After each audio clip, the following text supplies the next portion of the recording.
오늘은 우리 모두가 언젠가는 마주하게 될, 하지만 아무도 그 실체를 정확히 알지 못하는 주제에 대해 이야기해 보려 합니다.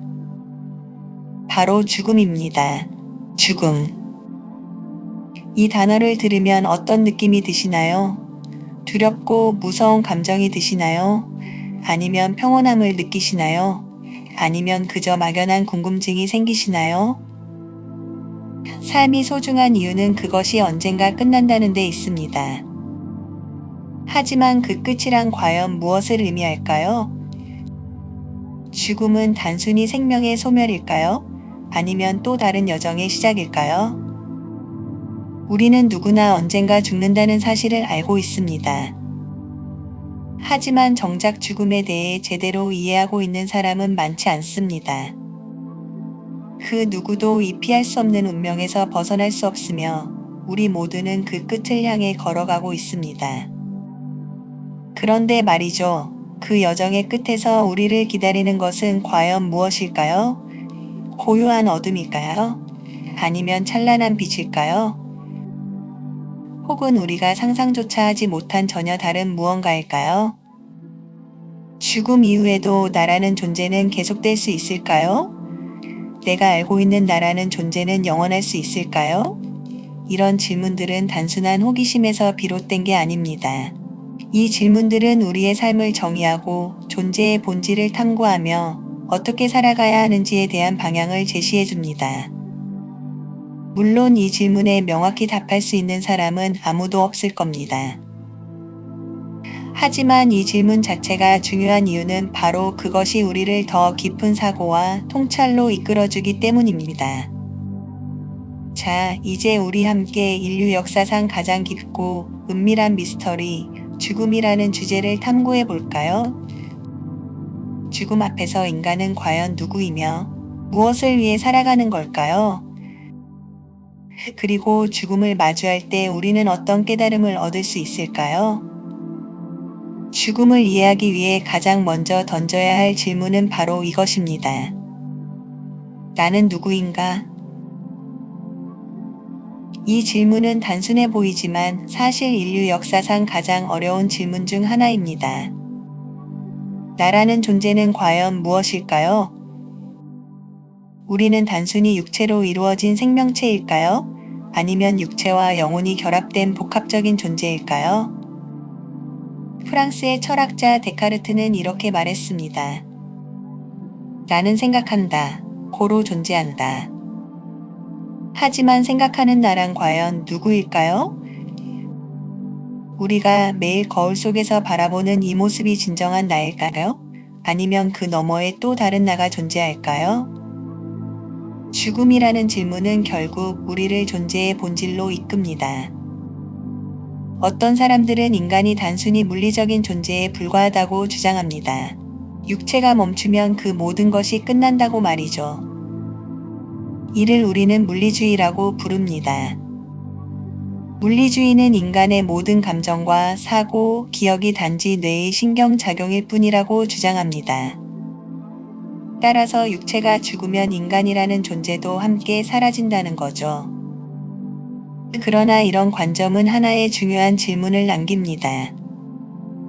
우리의 의식, 감정, 기억이 단지 뇌의 신경작용이라면 왜 우리는 나라는 주체적 경험을 하고 있을까요? 왜 우리는 단순한 기계처럼 작동하는 게 아니라 고유의 존재감과 자각을 느끼는 걸까요? 반면 다른 철학자들은 인간이 육체와 영혼으로 이루어진 이원론적 존재라고 주장합니다. 고대 그리스의 철학자 소크라테스와 플라톤은 영혼이 영원히 육체와는 독립적인 존재로 죽음 이후에도 계속 살아남는다고 보았습니다. 플라톤은 이렇게 말했죠. 죽음은 영혼이 육체라는 감옥에서 영원히 해방되는 것이다. 이 두 가지 관점은 단순한 학문적 논쟁이 아닙니다. 이는 우리의 삶과 죽음에 대한 태도, 그리고 우리가 살아가는 방식에 직접적인 영향을 미칩니다. 만약 인간이 단순히 육체적인 존재라면 죽음은 모든 것의 끝입니다. 따라서 죽음 이후를 걱정할 필요도 준비할 필요도 없겠죠. 삶은 유한하며 그 속에서 의미를 찾아야 합니다. 그 그러나 만약 우리가 육체를 넘어선 영혼이라는 존재라면 죽음은 단순한 끝이 아니라 또 다른 여정의 시작입니다. 그렇다면 우리는 과연 무엇으로 이루어진 존재일까요?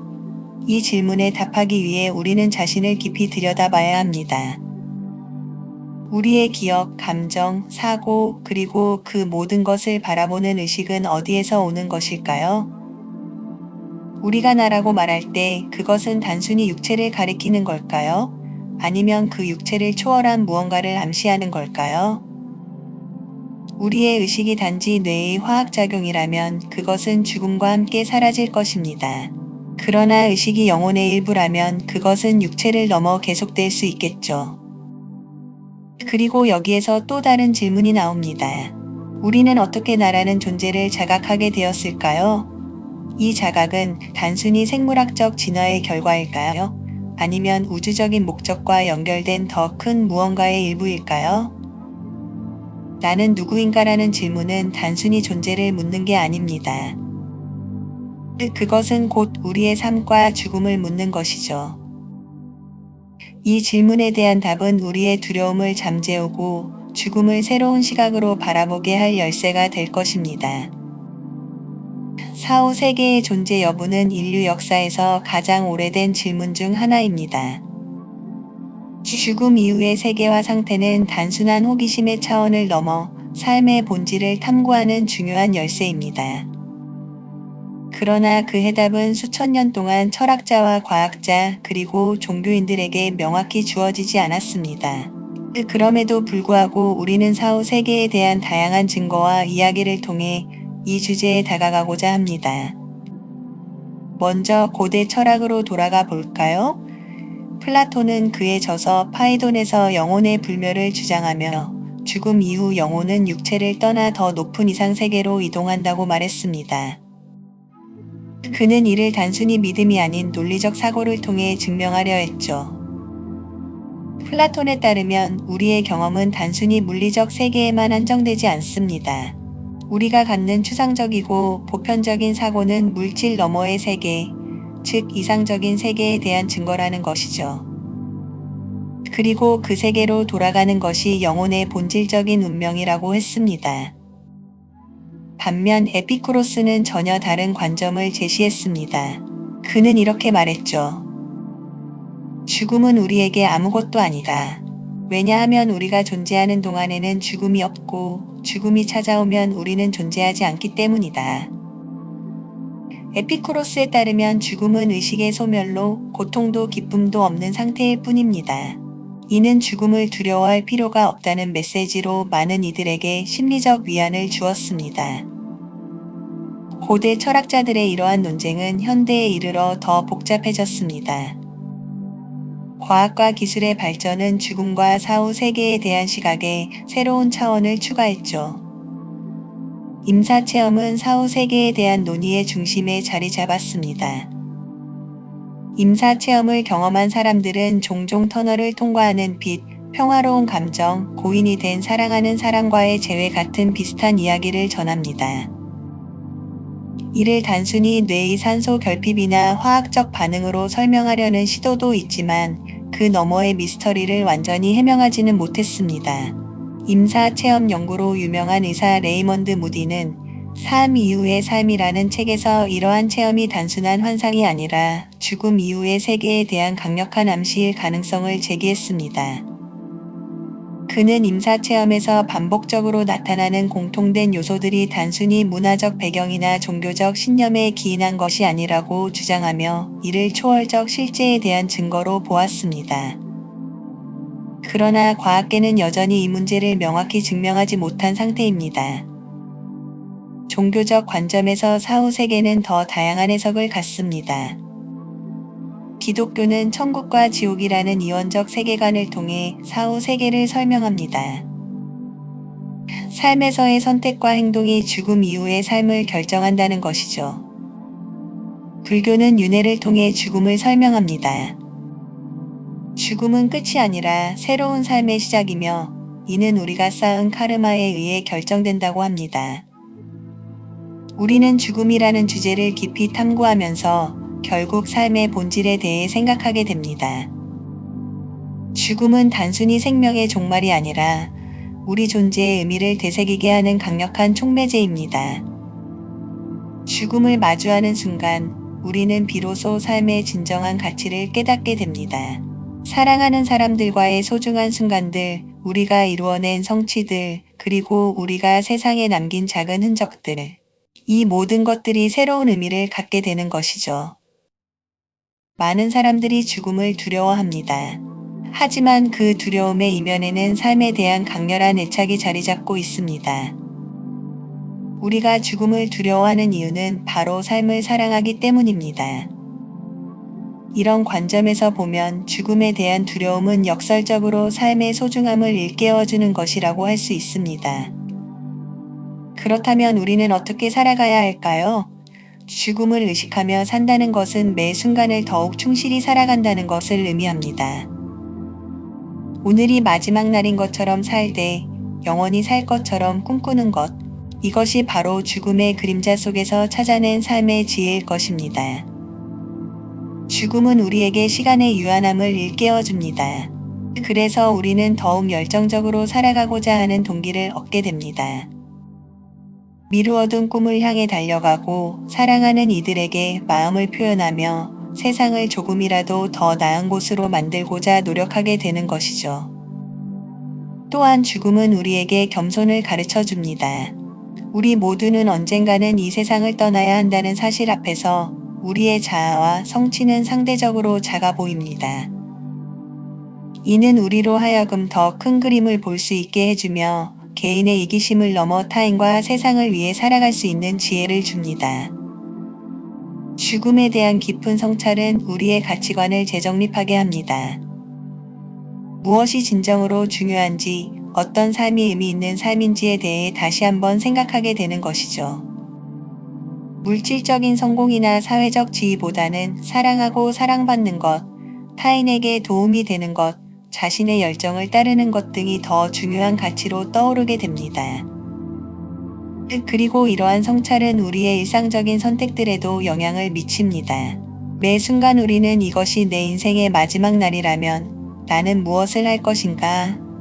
라는 질문을 스스로에게 던질 수 있습니다. 이는 우리로 하여금 더욱 의미 있고 충실한 삶을 살아가도록 이끌어줄 것입니다. 죽음을 받아들이는 것은 삶을 온전히 받아들이는 것과 같습니다.